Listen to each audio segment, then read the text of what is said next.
Happy Wednesday and welcome to the Wolff Den presented by Win Again Academy. Mark Moyer doing some great things with his networking events in the club room. Tomorrow they have a great event, the Champions Summit for Athlete Transition. They're going to have 12 current and ex-professional athletes and talk about transition. So check out winagainacademy.com. That's the event tomorrow, free event at 3 p.m. Eastern. Hope to see you all there. I am Matt Wolff, founder and CEO of Ticket Time Machine. We have a Audible here, which is, I guess, appropriate in the sports world. Kisset could not make it today, so we have Tariq to join in his place. They are partners on a venture called AthStat, and Tariq is going to tell us all about it. So welcome to the Wolff Den. Great to have you here. Hey, thanks a lot, Matt. Appreciate it.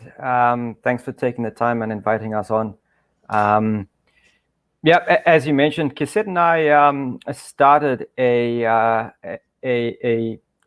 basically what is a methodology and a product to collect statistics for rugby teams. I can go into the background and kind of talk you through how we came together and how we set it up, if that works. Sure. Okay. So Kisset and I actually grew up in Zimbabwe together. We're both from a town called Harare in Southern Africa. And Kisset actually was the agent, rugby agent or manager for one of the best players in the world. His name's Tendai Beast Mtwarira. And Beast came to play for the Washington Pro Rugby Club last year. So the US has now started a major league rugby league. And Beast retired from his team Sharks in South Africa. And he got snapped up by the DC team. And I went to watch one of the games, and lo and behold, somehow Magnet pulled us two ex-Zimbabweans together, and we just started chatting about what he does and what I do, him in the rugby world. And my background is big data science with the U.S. federal government. I've been working for the State Department and DoD for a number of years doing big data, and we both noticed a need, especially in the rugby world, for the ability to collect statistics. Rugby is not like the US sports are the kind of barometer for data collection. No one does it as well as the NFL, MLB and hockey and stuff. So being in the States, seeing all of that, and then looking at rugby from a different angle, we kind of said, hey, a lot of the young teams, a lot of the amateurs, the pro-am, the semi-pro teams don't have a cheap, easy way to collect statistics. They don't have the ability to pay for GPS devices. They don't have video, collection and coding. What can we do for them? And we came up with the idea to have an application that teams can use and set up to punch in stats on the field, predefined statistics, rucks won, lineouts, scores, tries. You can set up your season and your games, and you use the app to punch in data during the game. It gives you automated analysis straight away through graphs and visualizations. And we pushed out a beta product earlier this year. We launched it, and so far we've got about 40 or 50 teams, rugby teams, using it, and it's gone off pretty well. So rugby is it's starting to make its way to the U.S. a little bit more mainstream, and we'll talk about that. But rugby is pretty big out in Australia, right? Is that where it's biggest, in Australia? Top 5 or 6 teams in Australia, New Zealand, South Africa, in the Southern Hemisphere, Argentina as well. And then in the Northern Hemisphere, traditionally, England, Wales, Scotland, France, Italy. Those are the big ones. Because they have some club teams here, like college. It's not at all schools, but there's a lot of sports that aren't at all schools, and even men's soccer isn't at all schools, or women's soccer, and volleyball as well, or lacrosse. So it's making its way. There's definitely I've watched some college rugby. It's definitely interesting.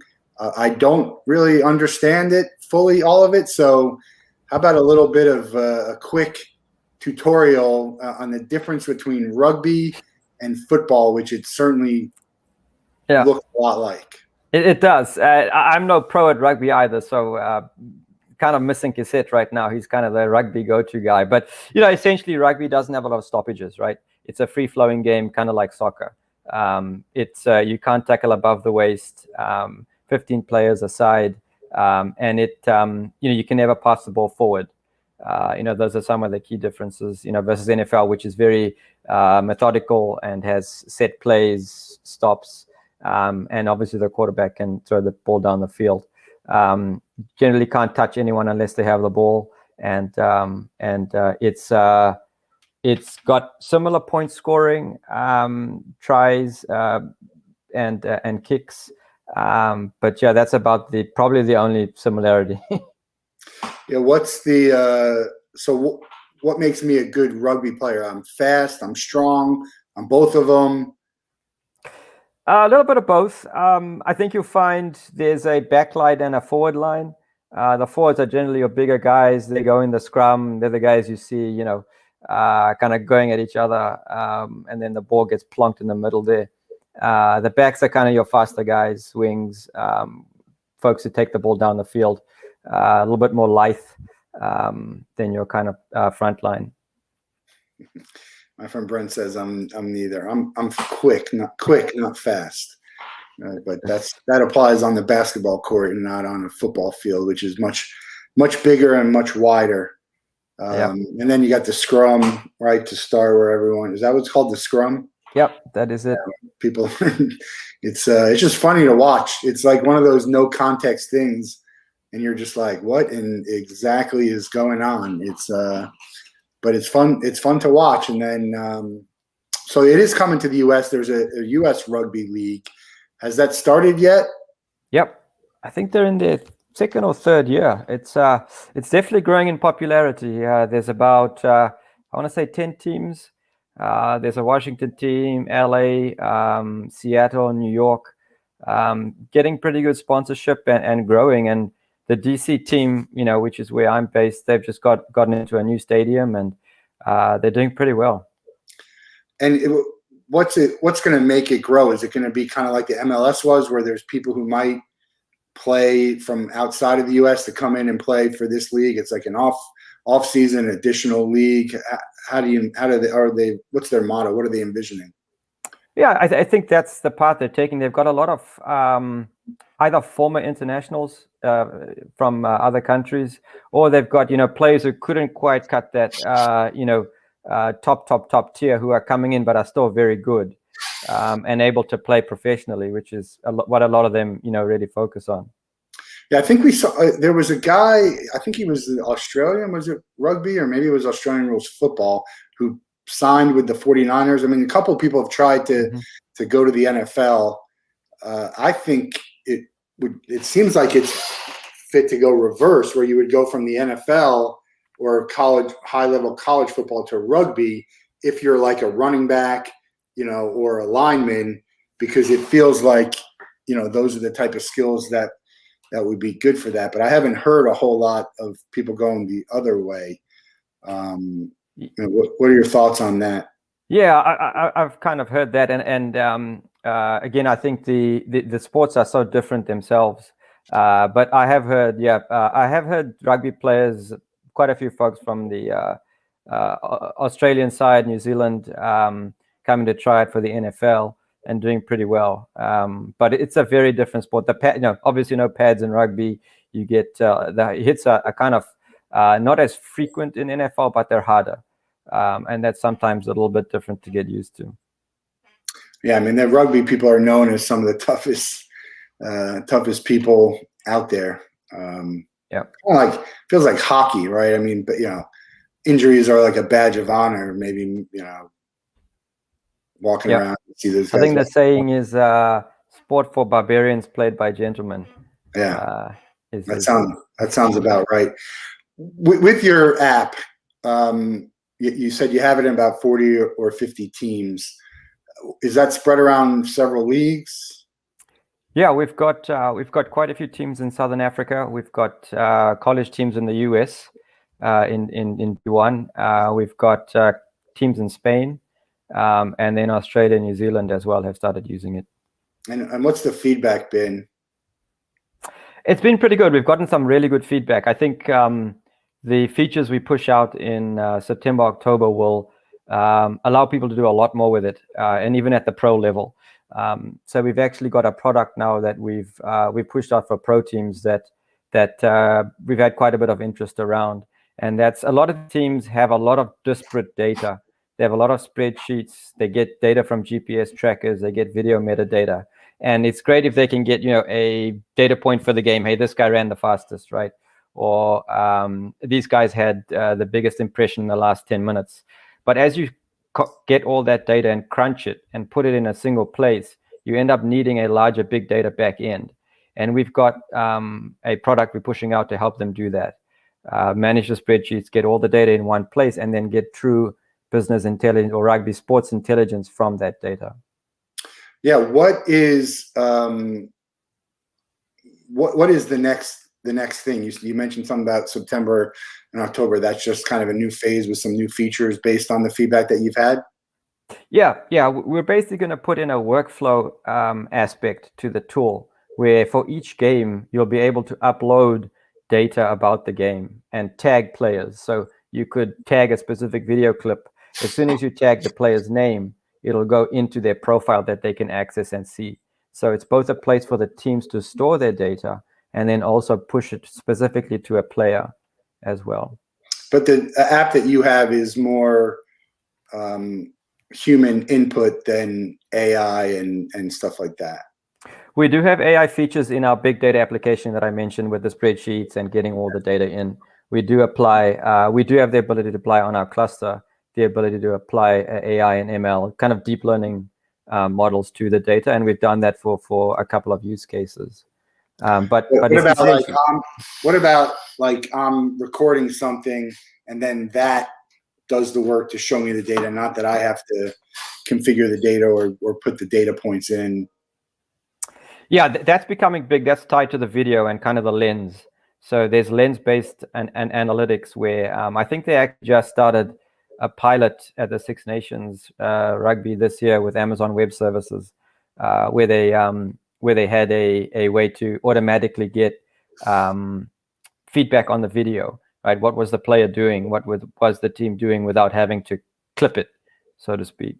Yeah, well, that's one of the good things about being a new app, whether it's beta or even if you've just launched, what is essentially going to be version 1, is the negative feedback is actually positive for you, right? So hearing what I didn't like, what it's missing, is all stuff that's going to help you create a better app and a better experience for the teams and for the users, assuming you can, make it happen, which, I would assume that you can. Everything can probably be done. It just matters on time and money and resources. Yeah, exactly. We can build anything, but we do, the resources are limited, and we're all self-funded. So right now, so it's got to kind of temper what exactly we can build. But the feedback is gold from the teams, especially those using it. Even if they get a bit annoyed, we take that and turn it into a positive light for an improvement. Yeah. How long did it take from the idea to saying we're going to build the app to having the app actually in people's hands for beta testing? The timeline is an interesting story for us, because I met Kisset in Washington for the last game of the season back in March last year, 2020, and then right the next week after the lockdown happened. So didn't really chat with him, and then in my neighborhood, because I essentially own a software company, I had a bunch of parents saying, hey, you've got these kids who had internships and have nothing to do now. Some of them were in the STEM field, so I kind of snapped up like 4 or 5 high school and college kids, and I was like, we need to give you guys a project. And then Kisset happened to be in town and called me up, and he was like, hey, remember that thing we talked about building that app? I was like, yeah, maybe we should give it a shot. So I had another contract canceled, so I had a senior engineer come on. He guided the 5 interns, and we pushed out. It took us about 6 or 7 months to build a beta version app that we rolled out in January of this year. Wow, that's pretty fast from idea to concept to rollout, and that's because of your software company and background. Yeah. We build apps and systems for the US government. So we had an infrastructure that we could leverage. And I always wanted to get into something, have a slightly more diverse portfolio. And this looked like a good way. Well, you mentioned that the NFL and NBA and Major League Baseball, they have some pretty good data tracking.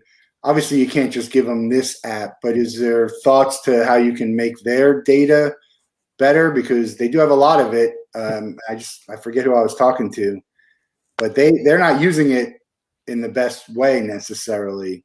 So I wonder if that can't translate to something to help out, other leagues and teams in different sports. Yeah, absolutely. The technology can be used for any sport, and we've actually got cricket and soccer as two other sports we're going to tackle next, and field hockey. So it really the data is not the sport is not really important. It's whether you have data, and if some of the teams have it and they are not doing anything with it, data is like money. If you just keep it and don't use it, it's kind of like an investment that you make no money off of.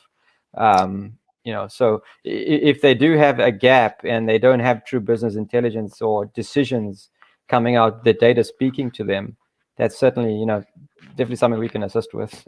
Yeah, so I have a data background somewhat. I used to sell anti-money laundering solutions for LexisNexis, and it was always a case of bad data in, bad data out. So how do you inform or I guess assess the data that they have to make it so your software and your app is going to be best used? Because if they don't have good data or very little data or the right data, it doesn't matter how good your app is. It's not going to spit out anything worth having. Yeah, exactly. And so the data creation is a critical part of the pipeline. You're absolutely right. And for that, we can advise, hey, you guys should maybe get GPS trackers or try to go to this video clipping software to get more clearer results and better metadata. Or you could just use our app to punch in data during your game. So there's a number of different ways we can help advise and then also show them how we clean up the data, because data cleansing is a big part of what we do as well. And that's something that we've had to kind of learn how to do along the way. In the rugby world, is this the first of its kind? No. There are other apps out there that help you collect on-field stats, and the tools are the same in any sport, soccer, rugby, stuff like that. So we're not doing anything. We're not like a unicorn. I'll be the first to admit we're not a unicorn product, right? We're filling a gap in the services side with big data analytics that we're seeing right now. And yeah, that's kind of our take on it. Yeah, I've never been to a rugby game, but whenever I travel overseas, I'm always like trying to figure out, can I see something out there? I've seen soccer and I've seen a baseball game in Japan.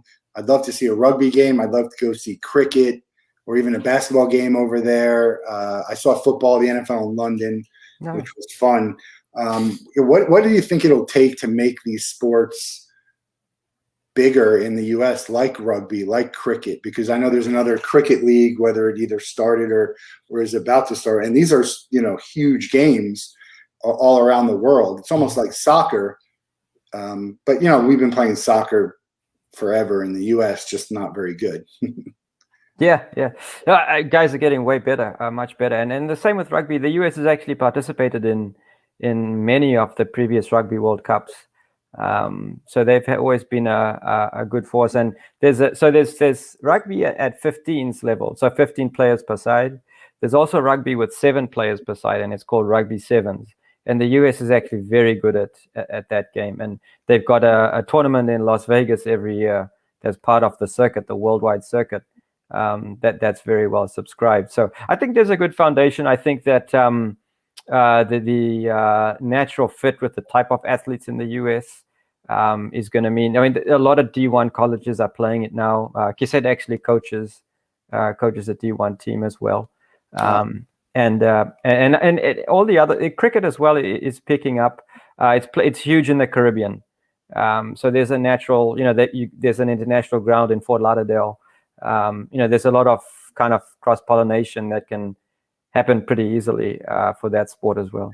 Yeah, it seems like these seems like the type of sport that anyone can really play and not at an expensive, they're not expensive, right? Get a rugby ball, and I don't know what you call the cricket, the bat Yeah. or the paddle, or but just get an open field and a ball and a paddle, and I think you need some spikes, right? You need some marks, kind of like bases.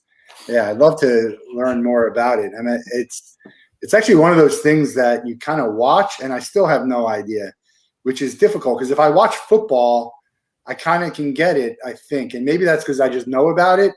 But it's kind of like as I watch basketball and baseball, it seems like people could pick that up very easily because I've explained it to people, and I think they got it real quick. Maybe it's just need someone who's an expert at it sitting next to me watching this and explaining it. I think being able to explain it would be a huge start to getting more people to watch.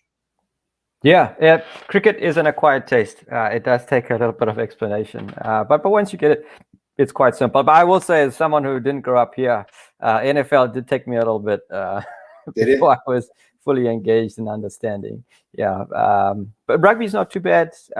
Cricket a little more, but yeah, there's this with TV the way it is these days, you can pick that stuff up. They have these things called cricket T20 Leagues. It's the shortest version of the game, and they're hugely popular across the world. Quicker, they're not 5 days. Some cricket games are 5 days. These ones are 2 hours per innings, and there's only 2 innings. 5-day cricket game, like just stop and then continue? Yeah, it's called a test match. You start on day one. You've got to get each side out twice. And it can go all the way to 5 days. Yeah. But isn't that like is that more like a 5-game series?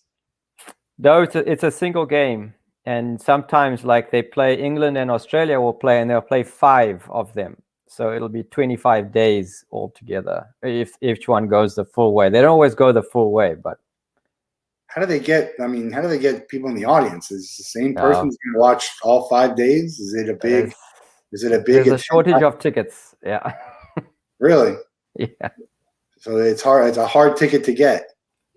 Yeah, in some cases, especially the 5th day, if it's getting close. Oh, the 5th day, of course. Yeah. You'd be like, nobody. Is it possible to really be over at the beginning? Like, you're not going to come back. Like, hey, you're down 30-0 in football. If you some last 2 to 3 days. Sometimes if there's a real imbalance in the opposition. But no, some will go 5. Yeah. Wow. And rugby, are there a lot of close games? Most of the games close, or there's some teams that are just way ahead of the others? I think it's at an international level. There are, those 10 teams at the top are kind of, worlds apart a bit from the bottom 50. The next set down. But in with those 10, I mean, it's close. Generally, I'm a bit biased to the Southern Hemisphere. South Africa and New Zealand have shared quite a few of those, but the English have won a couple as well. But yeah, it's always it's quite a rivalry. I was going to say, South and North. Yeah. It's a healthy hate for each other. I would say so. Healthy hate. Who are the All Blacks? Is that American League football? Or is that rugby? That's rugby. Yeah, that's New Zealand. Yeah, my brother got me an All Blacks rugby ball when he was on his honeymoon. I still have it. Haven't used it yet. We got to get our. We play some football in the backyard when we do our trips, but we're getting a little too old for that. So I don't know. I don't think that rugby is going to be any better. Cricket might be the way to go for us. They play. I guess they but they have these games that are more suited for people when they get older. So the baseball players start playing softball, and tennis players play something called pickleball. It's because there's the athletes, they still have it in them. They just don't have the ability to run around a field and start tackling each other. Yeah, I play basketball with people in their 50s, and if you can shoot, you can shoot. So there's just certain stuff that kind of stays with you. How did you get into this software? It sounds like a pretty interesting field that you're in, especially working with the government. I know we did some of that at Lexus. What brought you to the U.S., and then how did you get into the software world? Yeah. LexisNexis is a big vendor for the U.S. government. We've looked at their stuff as well. It's a great company. So I was actually born in Buffalo, New York. Okay. That's how I'm able to kind of do a lot of what I do on the U.S. government side. But my folks were originally from Zimbabwe, and they moved back there in the early 80s. It had just gotten independence, and it was a good time to be going back. But then I came back to the U.S. for college in the early 2000s and studied mechanical engineering, and then kind of went into the MBA route and ended up in Washington. One of the first jobs I got was supporting. I just took anything I can. It was back in the recession days, 2007-8. Whatever came, and it ended up being a contract position for Homeland Security for one of the agencies. That was just forming. Homeland Security is pretty new from on the grand scale of things. How difficult was the security clearance? I have a friend who failed it multiple times just because he was so nervous. That happens. Yeah.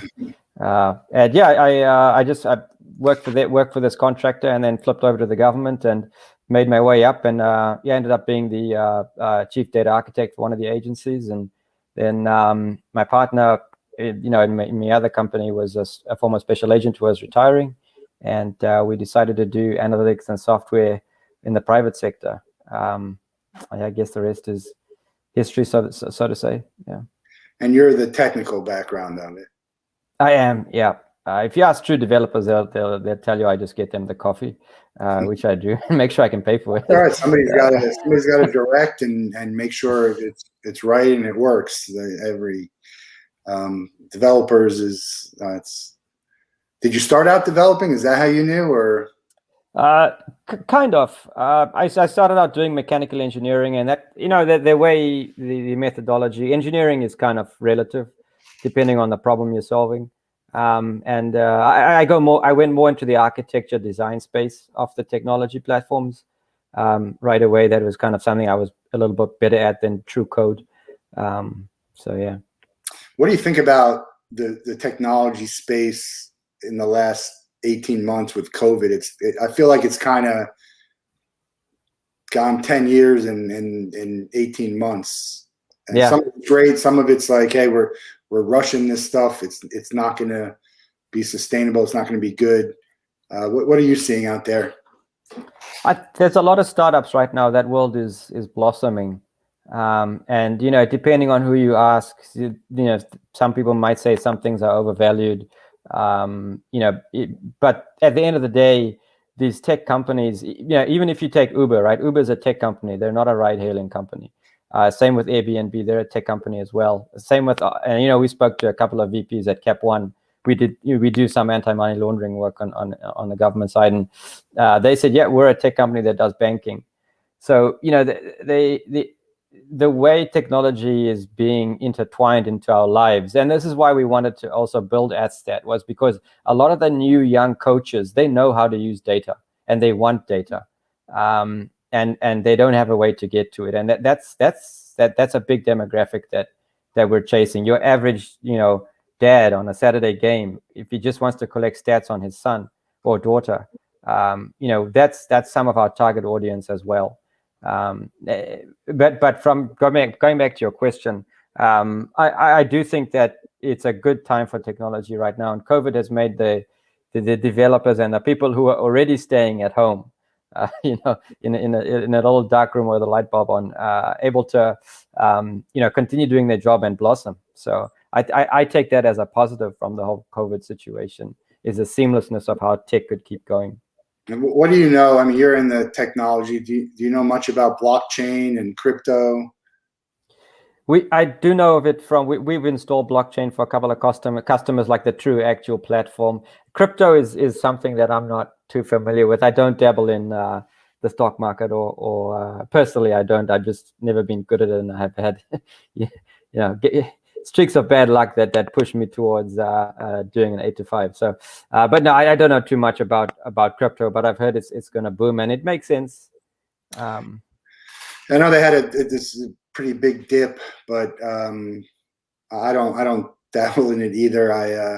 We're a physical kind of company here, physical memories and keepsakes and talking points. So, but just interesting. I thought, with the technology background, figured I'd ask what your thoughts are on that.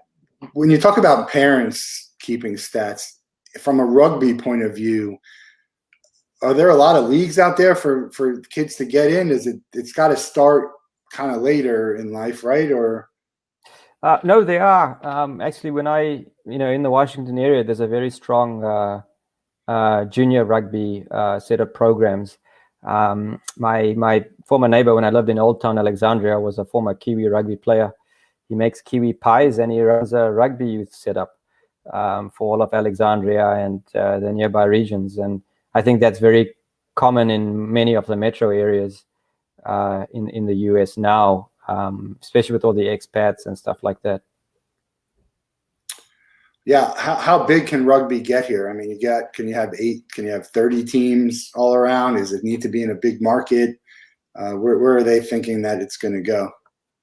I think it's hard to tell. I think what we have seen, though, is that it's grown faster than MLS did at the beginning, right? Than soccer did at the beginning. So the valuations on the teams now are relatively higher. They grew relatively high and fast.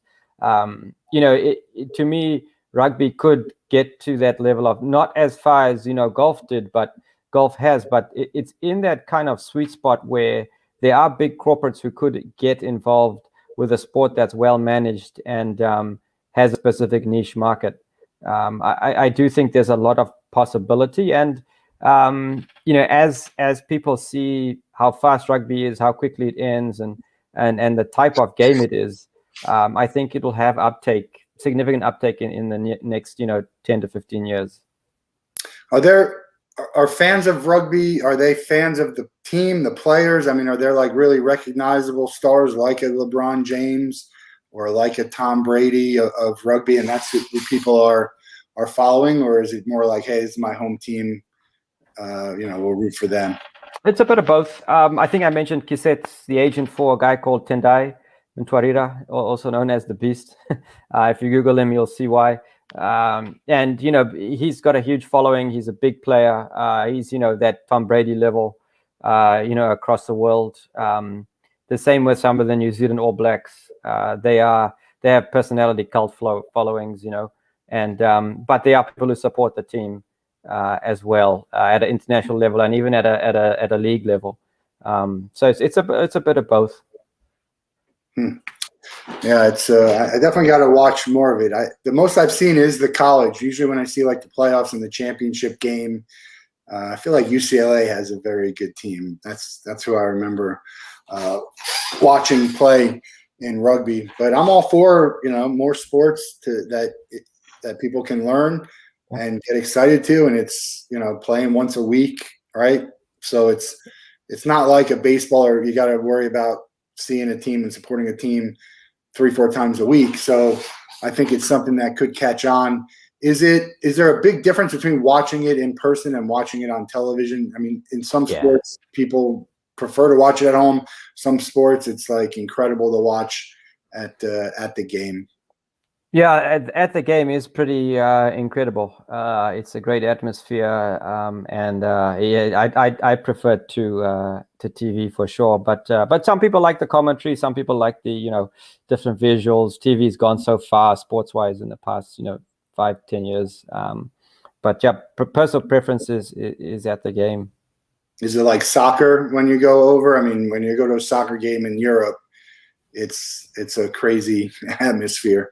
Is that the same when you go to New Zealand or South Africa or I guess in the UK also? Yep, it does get pretty crazy. Yeah, it's fun. Do they try expanding where they're at? I mean, I know that basketball just started a league in Africa, backed by the NBA. Who would need to back rugby on a bigger level? Is it players? Is it corporations, like you said? Is there an organization almost like FIFA that is going to spearhead expansion? Yeah, I think it's the league management, the organization level. I think USA Rugby is doing a very good job right now of trying to coordinate things at the national level, and then MLR they'll hell bent on going as fast as they can. I think on increasing size and teams. I think they're opening up a couple of franchises. I've heard. Don't quote me on that, but I've heard just through the grapevine, and they've got solid funding structures. TV rights as well are coming through. So I think if you saw them, from 2017 or 18 to now, it's a huge change, positively. Is rugby your favorite sport? No, actually, it's not. Yeah. What is your favorite? But cricket is my favorite sport by most standards. Yeah, I was a D2 tennis player. So I played tennis in Southern Africa and then came to play in Florida. So that's probably my other one. Yeah, where the U.S. is getting killed in tennis too, right? You get the Williams sisters, and who knows it's hard to follow on the men's side. But there was a time when they were, Sampras and Agassi and McEnroe. I mean, they were dominating, and the women, with the Williams sisters. It's curious why we haven't, same with soccer. These kids are playing it really at a young age. I would think that there'd be more interest and better players, frankly, especially knowing that it's wide open because there's not a ton. It's not as competitive as, say, trying to play baseball or basketball or football. But it's interesting. Who's your favorite tennis player? I kind of stopped watching tennis after I stopped playing. Kind of ruined my my psyche for a little bit. After I hung up my tennis rackets, I hung up my viewership as well. I get it. But yeah, I've always liked, I'm going back in the day, I always liked players like Andy Roddick and the Bryan brothers. They were good US players. Nowadays you still got Federer hanging around there. He's a bit of an old man these days, but the Bryan brothers are a big draw down here in Delray. We're going to have Adam Barron, who heads up the Delray Open, hopefully join the Wolff Den. But he's a friend of mine, and always hear great things about them. And they had a spectacular career as doubles team, which is interesting because there's a lot of doubles that are just kind of put two singles together. But these guys just made a career out of being a doubles team, and I'm sure it helped being related. No, they were great. Are you down in Delray? I'm close to Delray, here in Lake Worth, so I'm not far, just out west. But it's a great tournament that they have there, and great area, fun time. So check it out, yellowtennisball.com, Delray Open. Nice. So who's your cricket team then? Because there's not much cricket here yet. No, there isn't. So we grew up in Zimbabwe, and there's a decent team there. There's probably about 10 or 12 teams like rugby that are in like what they call a higher tier.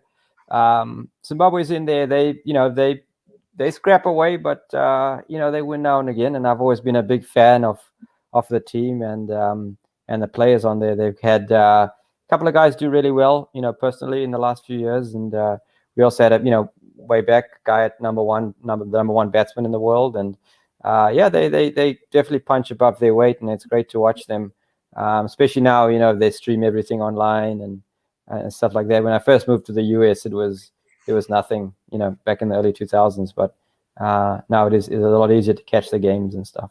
How often do you get back to Zimbabwe?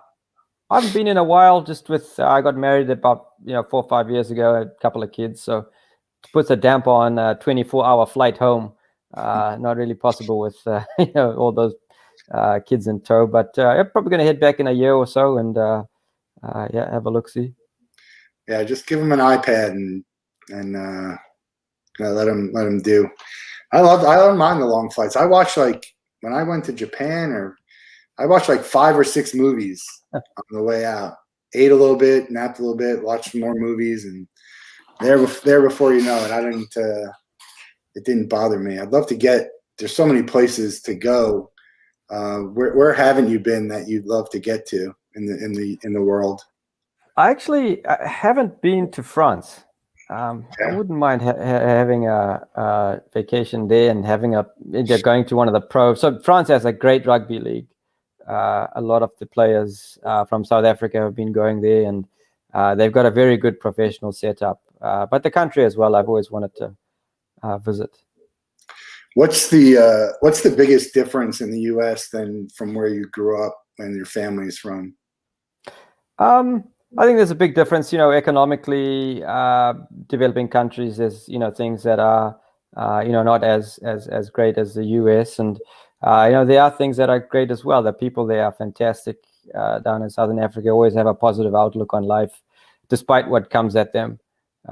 So that is something that I've always valued. And but the US is so much good about it as well. Being able to, I think that the American dream still exists, and we're chasing it. There's no better place to do it. Yeah.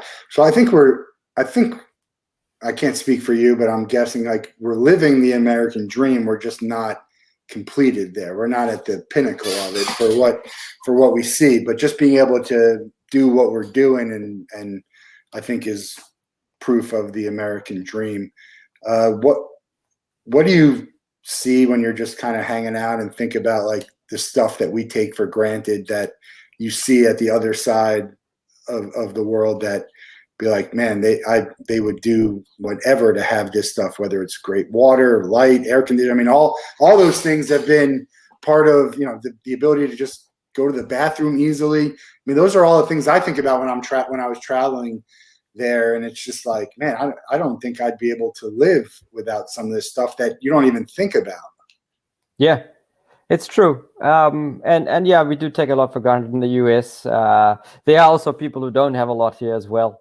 And they sometimes get, forgotten as we chase our dream. But, going back, in Southern Africa, Zimbabwe, you kind of get used to when you don't have all those things, you don't know you don't have them. Yeah. Right. So you make do. And honestly, happiness is a state of mind. So even if you don't have, even if it does take longer to get clean water, I mean, as long as you're happy doing it, you're not dying of anxiety or getting diagnosed with some little known psychological disorder, or trying to chase because if when you're in the rat race, you're still a rat, even if you win it.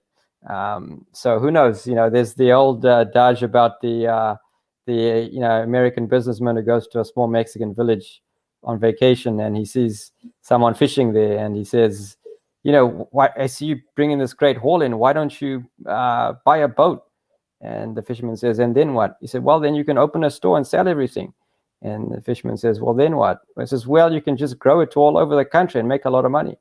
And fisherman says, then what? He says, oh, you could come and retire in a small fishing village and live your life out there. So, You get where he is. You ever hear the book, Who Moved My Cheese? No. Yeah, check that book out.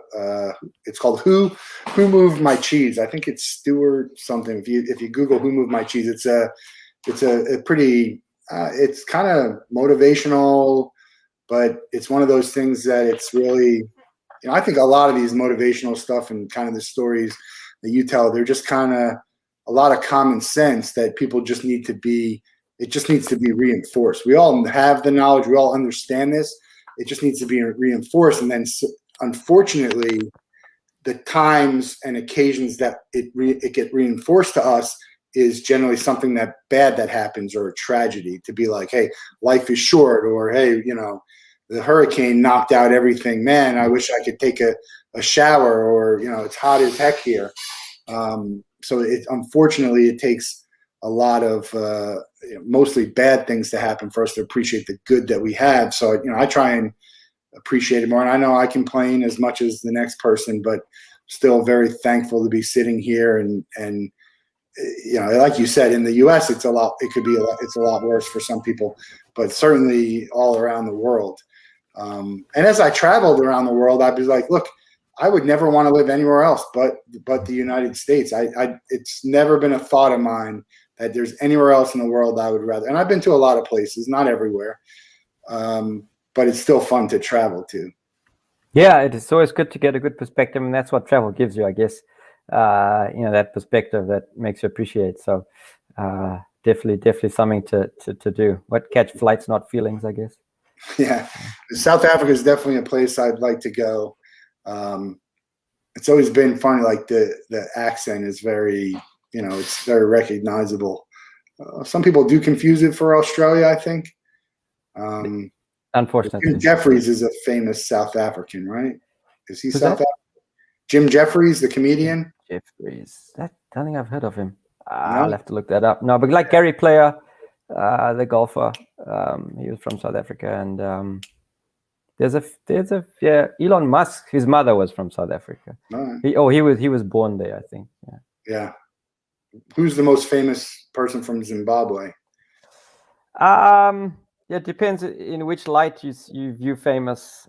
We had a relatively famous president, but I wouldn't say famous in the right ways all the time. Some people thought he was. His name was Robert Mugabe.